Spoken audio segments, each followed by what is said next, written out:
নমস্কার বন্ধুরা, আজকে তোমাদেরকে শুভকামনা, শুভেচ্ছা সবকিছু জানিয়েই স্বাগত করছি আমার রান্নাঘরে। আজকে রান্নাঘরে যে ব্লগটা নিয়ে এসেছি, চলো, একদম কিন্তু ইউনিক টাইপের রেসিপি। তোমরা কিন্তু ফুল ভিডিওটা দেখো।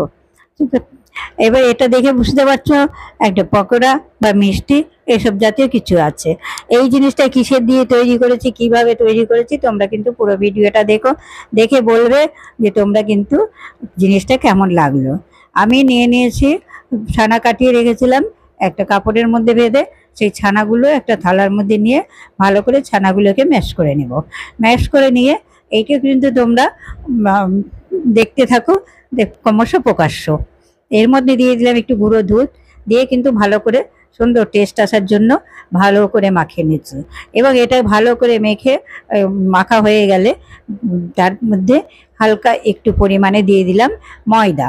ময়দা দিয়ে বেশ একটু ভালো করে আবার মাখিয়ে নিচ্ছি। মাখিয়ে নিয়ে বেশ ডো তৈরি হয়ে গেছে। রসগোল্লার মতো গোল গোল বলের আকারে তৈরি করে নেব। সবগুলো তোমরা দেখে নিচ্ছ। এটা হচ্ছে ছানার ব্যাপারটা গেল। এর পরবর্তীতে ধাপে চলো যাই, কি করব দেখে নি। দেখছো একদম রসগোল্লার মতো তৈরি করে ফেলেছি। এবার চলে যাব গ্যাসের উনুনে। সেখানে গ্যাস চালিয়ে দিয়েছি, বসিয়ে দিলাম একটা কড়াই, দিয়ে দিলাম 1 কাপ চিনি, দিয়ে দিলাম 1 কাপ জল আর একটু জল। জলটাকে একটু রসের মতো তৈরি করব, ফুটতে থাকবে। তার মধ্যে একটু এলাচ দিয়ে দিব, তেজপাতা দিয়ে দিব। একটা সুন্দর ফ্লেভার, সুন্দর সুন্দর একটা সুঘ্রাণও আসবে সেই কারণের জন্য। এইবার ফুটে গেছে, এর মধ্যে কিন্তু আমি রসগোল্লাগুলো ছেড়ে দেব। এটা কিন্তু রসগোল্লা নয়, রসগোল্লাগুলো ছেড়ে দেব। রসগোল্লাগুলো কিন্তু ফুলে ফুলে আমি কিন্তু সামান্য একটু পরিমাণে গুঁড়ো দুধ দিয়েছি, রসগোল্লাগুলো যেন গোটা গোটা হয়ে না থাকে সেই কারণের জন্য। এবার রসগোল্লাগুলো ফুলে ফুলে সুন্দর ফেটে ফেটে যাবে। এই অবস্থায় নামিয়ে নিলাম। এবার আমি নিয়েছি 2টো আম। আমগুলো গ্রেটারে গ্রেট করে নিচ্ছি। পাকা আম গ্রেটারে গ্রেট করে কাঁধগুলো বের করে নিচ্ছি বা পাল্পগুলো বের করে নিচ্ছি। এই পাল্পগুলো বের করে নেওয়া হয়ে গেছে। 2টো আম নিয়েছি, একটা আম দেখতে পাচ্ছ। এইটা দিয়ে দিলাম সেই যে কড়াইয়ের মধ্যে ছানা আর দুধের পেস্ট ছিল যেটা তৈরি করেছিলাম, তার মধ্যে দিয়ে দিলাম 2টো আম। 2টো আমি দিয়ে দিলাম। তেমনি এবার বলবো আম এখনো কিন্তু আম পাওয়া যাচ্ছে, তাই এই জিনিসটা তৈরি করার জন্য দিয়ে দিলাম আম। উপর থেকে দিয়ে দিলাম আমি একটু চালের গুঁড়ো দিয়ে ভালো করে তার সঙ্গে মিশিয়ে খুব সুন্দর করে ডো বা ব্যাটারের মতো তৈরি করে নেব। এটা এবার একটু শক্ত হয়ে এসেছে, একটু শক্ত করেই নামাতে হবে। এইবার তোমাদের বলি, এইটা নামিয়ে নিলাম, সেই ছানা মেখেছিলাম সেই থালাটায় ছড়িয়ে দেবো একটু ঠান্ডা হওয়ার জন্য। এইটাকে যদি গোল গোল করে তৈরি করি, এটা একটা মিষ্টি তৈরি হয়ে গেল। এটার মধ্যে যদি আমি গুঁড়ো দুধ কোট করে দিই, একটা কিন্তু মিষ্টি তৈরি হয়ে যাবে।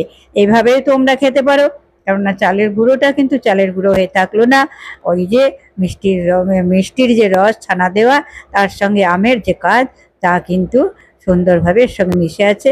এইটাকেই কোট করে খাওয়া যাবে কিন্তু আমি সেটা করিনি।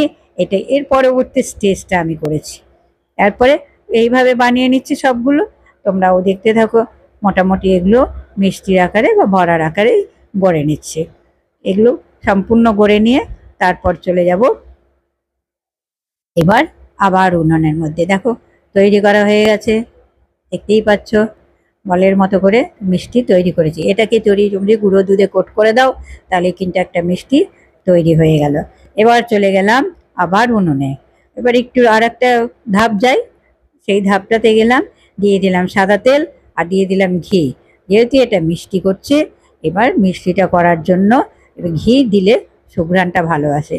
সেইগুলোকে আমি কিন্তু একটু ফ্রাই করে নেব। ফ্রাই করে তার পরবর্তী স্টেজে তোমরা দুধে ডুবাতে পারো, তারপরে তোমরা এমনি খেতে পারো। এটা কিন্তু নিজের নিজের ইচ্ছার উপর। তাহলে বলো তো মিষ্টিটা কেমন তৈরি করলাম আজকে। ছাড়া আম, মিষ্টির রস সব কিছু মিলিয়ে মিষ্টিটা কেমন হলো তোমরা কমেন্ট করে জানিও। ভালো লাগলে লাইক শেয়ার করে দিও, আর চ্যানেলটা সাবস্ক্রাইব করে পাশে থেকো। আমি যেন নতুন নতুন ভিডিও আপলোড করলে তোমাদের কাছে পৌঁছে যায়। যারা এখনও সাবস্ক্রাইব করোনি তারা চ্যানেলটা সাবস্ক্রাইব করে রাখো নতুন নতুন ইউনিক টাইপের ভিডিও পেতে আর রান্না শিখতে। আমার চ্যানেলটিকে সাবস্ক্রাইব করে রেখো। যারা রান্না শিখতে চাও তারা কিন্তু অবশ্যই এই আমার চ্যানেলটি দেখে রান্না শিখতে পারবে এবং বাড়ির সকলকে খাওয়াতে পারবে, যেটা সকলের জন্যই খাওয়ার উপযুক্ত হবে। এই ভাজা আমার কমপ্লিট।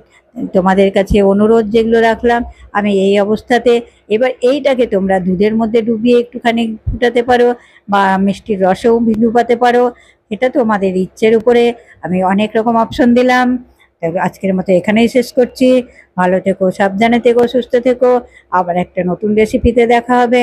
ততদিন তখন মতো আসছি, তোমরা প্র্যাকটিস করো, রান্না করো। ধন্যবাদ।